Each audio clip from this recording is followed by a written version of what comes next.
How to change location on Roblox account. Hello and welcome back to our channel. In this video presentation, I'll guide you on how to alter the location linked to your Roblox account.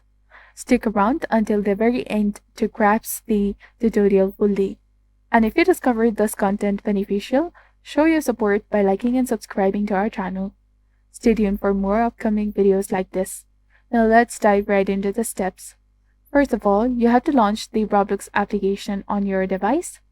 Then make sure that you're logged into your specific account.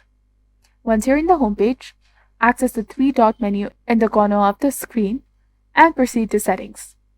Then go to Account Info. And previously, there was an option to modify your location, but it seems that Roblox has removed it in a recent update, or it may be available in the other regions. Currently, changing your Roblox account's location is not feasible in my region. Rest assured, if Roblox reintroduces this feature for everyone, we'll keep you informed. So that's a wrap for today's video. If you found this video informative, do not forget to like, comment, share, and subscribe to our channel for more amazing tips and tutorials. Thank you for your viewership and support. See you in the next one.